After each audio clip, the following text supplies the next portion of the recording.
I noticed like, there's two divergent dualities that we can look at. Like there's people like yourself and myself who take our trauma and use alchemy to create activism and advocacy for our people. And whereas others get stuck in the trauma, and it leads to them only existing in pain. And on top of that, we have a system that's essentially rigged to design for people to be pipelined into prisons, to be illiterate, to be violent towards each other, unemployed. And you wrote a book called Messages to the Millennials, and to give advice to the generation behind us. Yes, sir. Can you give us a few ways we can save our boys and girls to be better protectors and nurturers of our children, to be prepared for today's society? Absolutely. First thing is we have to be seen doing what we are saying. Yes. Practicing what we are preaching. And a lot of people are like, damn, all right, I'm turning this off.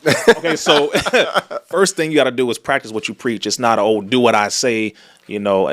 It's genuinely, this generation now is making money on the phone. Yeah. They are becoming multi-millionaires faster than their elders. They are in business. They are building things. They're connecting. They are being seen by millions of people through devices now. And they're looking at their elders, their uncles, their father. They're like, I ain't got to listen to you. Yeah. I'm the big homie now. So how are you going to tell him or her what to do or guide them? The first thing is you have to be an example. Number two, educate them about this system.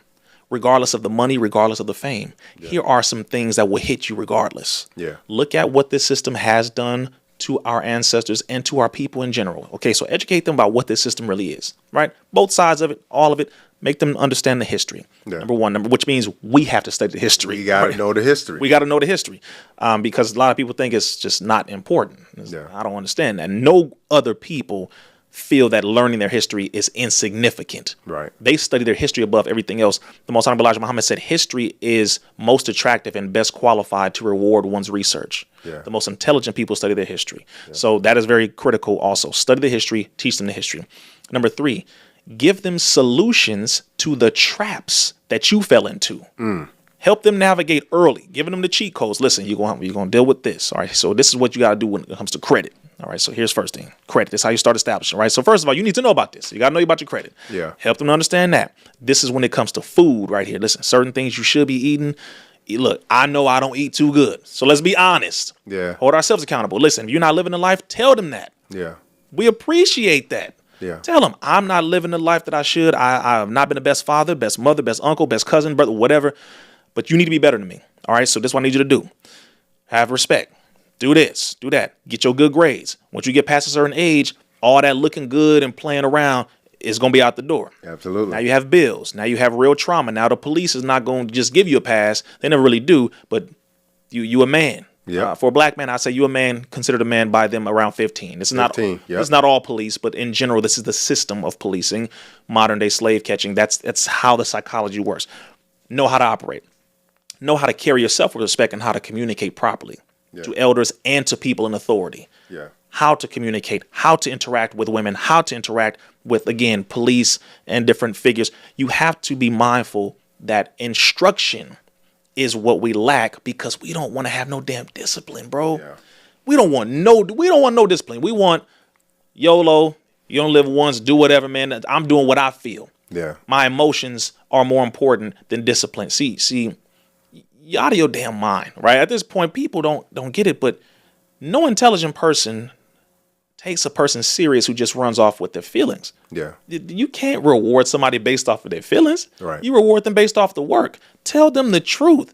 They may not like it, but they will respect you for telling them. Absolutely. Because the reality is going to hit them and they're going to say, dang, that's what he told me. Mm-hmm. They may not get it in that moment, but life will teach them. It will. Yeah. Tell them, be honest about the fact that there are STDs all out here. Let's be real. Because all y'all talking about my body, my choice.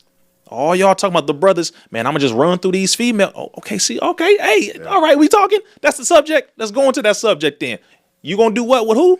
You know how many STDs there are? Yeah. Do you know Do you know how many STDs there are in Houston, Texas, in Atlanta, Georgia, in Los Angeles, California? Well, you better.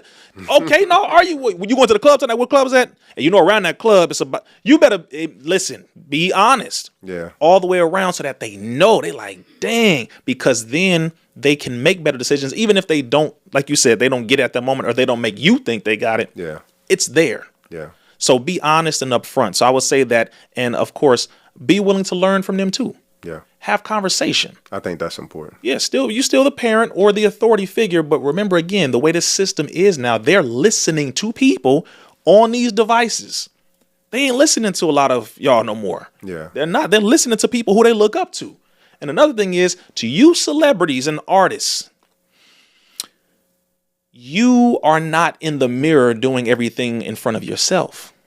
So when you get out here and say, look, I didn't sign up to be no leader. I'm not out here trying to be responsible for y'all. The problem is you are. Yep. Because millions of people are looking at you. They're listening to you. Right. So you are literally creating environments that either do good or bad. And if you do the bad, it creates a problem down here on the ground for the people like us who got to clean up for your damn actions. Yeah. You're not the waste management company. You ain't the ones cleaning up the problem. Right. We're the ones cleaning up the problem. Right. You up there doing what you're doing, and we are the ones who have to sit down here and educate, re-educate, and do this and do that. Yeah. Oh, well, so-and-so, yeah, I know what they say, and we do our best to try not to put you under the damn bus, but you threw all of us under the bus. Right. So that's another thing, too. Yeah. The artists, celebrities, and anybody who is being seen as influential have to be held accountable and educated. Yeah. That's why I educate a lot of them privately. I go to their house, talk to them, and they ask me questions, and I go down the whole list, and I'm honest. I don't give a damn about your music if all you're going to do is push poison on our people. Absolutely. I don't give a damn about how many videos I can care. Like, this enemy don't give a damn. Yep. You could be a billionaire, say the wrong thing, they're going to take that money out your account tomorrow. We've seen Kanye those West. It's a real thing. And shout out to our brother, and for the good that he does, and everybody else. But it's very real. Yeah. So we have to look at all those steps. Be the example, educate them, be honest, hold ourselves accountable, and a whole lot more. Because to be honest with you, in the next 5 to 10 years, this is going to be very rough.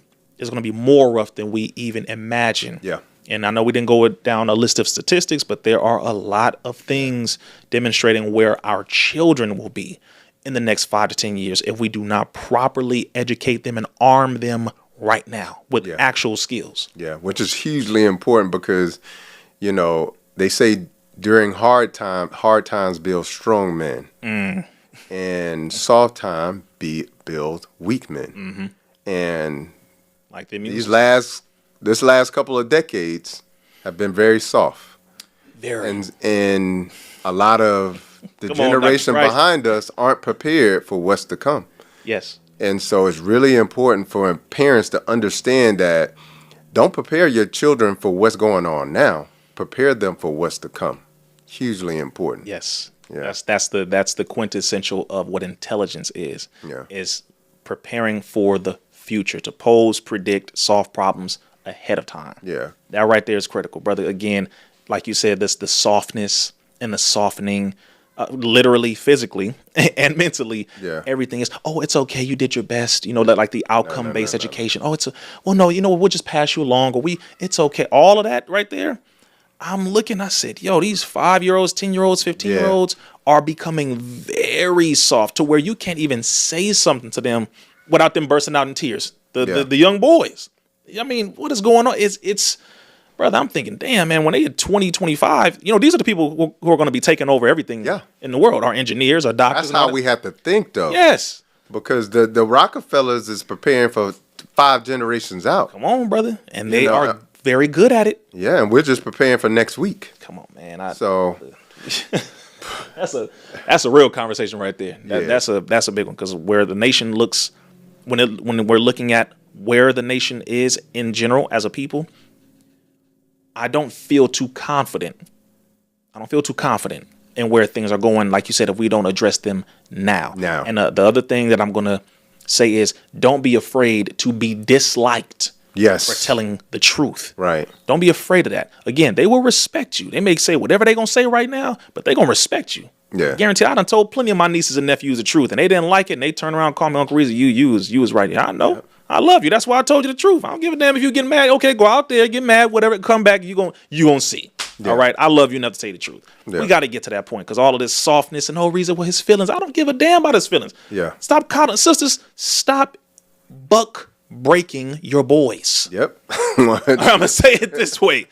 Please stop. There is a difference between being your divinely feminine self and nurturing versus coddling and enabling weakness, right, and breaking that. There is a fine line between that. That's why at a certain age the boys were given to the men alone to be raised, because we know where this goes, the men who train this way. And then sisters, you have them at a certain age to nurture and make sure they are healthy and different things of that nature. You bringing them up, but we got to take them to prepare them for the war with this world. The balance. You have to. It's the masculine and the feminine. That is with the girls and the boys, that they have to have that balance. So again, and that's just a shout out to, I have to say this, shout out to the sisters who have a good relationship with the father of their children and the brothers who have a good relationship with the mother of theirs. Right. Because again, you keep that balance. But any of you using the child as a weapon against each other, shame on you. That is wrong. Yeah. Once you have a child, it's not about you anymore. Please stop doing that, because you are damaging the future of our nation as a whole. Yeah. And then we're going to deal with your damn children